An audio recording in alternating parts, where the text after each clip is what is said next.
ನಮಸ್ಕಾರ ಸಮುದಾಯ ಟಿವಿಯ ವೀಕ್ಷಕರೇ, ಕರ್ನಾಟಕ ರಾಜ್ಯ ಪೌರ ಕಾರ್ಮಿಕ ಮತ್ತು ಸಫಾಯಿ ಕರ್ಮಚಾರಿಗಳ ವರ್ಕರ್ಸ್ ಯೂನಿಯನ್ 78ನೆಯ ಸ್ವಾತಂತ್ರ್ಯೋತ್ಸವದ ಪ್ರಯುಕ್ತ ಬಿಬಿಎಂಪಿ ಗ್ರೇಟರ್ ಬೆಂಗಳೂರು ಘನತ್ಯಾಜ್ಯ ನಿರ್ವಹಣೆಯ ಟಿಪ್ಪರ್ ಮತ್ತು ಕಾಂಪ್ಯಾಕ್ಟ್ ಚಾಲಕ ಸಹಾಯಕ ಲೋಡರ್ಸ್ಗಳ ಖಾಯಮಾತಿ, ನೇರ ವೇತನ ಹಾಗೂ ಅವರ ಭದ್ರವಾದಂತಹ ಭವಿಷ್ಯಕ್ಕಾಗಿ ಎಲ್ಲ ಸವಲತ್ತುಗಳ ಜಾರಿ ಆಗಲೇಬೇಕೆಂಬ ಒತ್ತಾಯದ ಪ್ರಥಮ ಸಮಾವೇಶವನ್ನ ಸರ್ ಪುಟ್ಟಣ್ಣ ಶೆಟ್ಟಿ ಭವನ ಬೆಂಗಳೂರಿನಲ್ಲಿ ಯಶಸ್ವಿಯಾಗಿ ನೆರವೇರಿತು.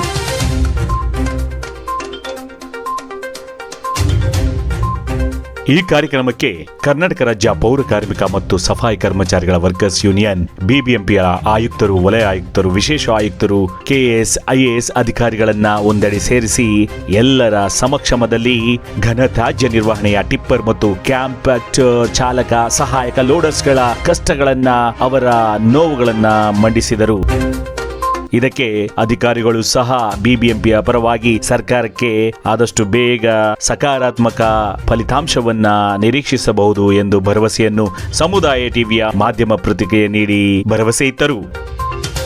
ಈ ಕಾರ್ಯಕ್ರಮದ ವಿಶೇಷ ಸುದ್ದಿ ವರದಿ ನಿಮಗಾಗಿ ನಿಮ್ಮ ಸಮುದಾಯ ಟಿವಿಯಲ್ಲಿ ನೋಡಿ. ಇಂಥ ಕಾರ್ಮಿಕರ ಕಷ್ಟಗಳು ಬೇಗ ನಿವಾರಣೆಯಾಗಲಿ ಎಂದು ಶುಭ ಹಾರೈಸಿ.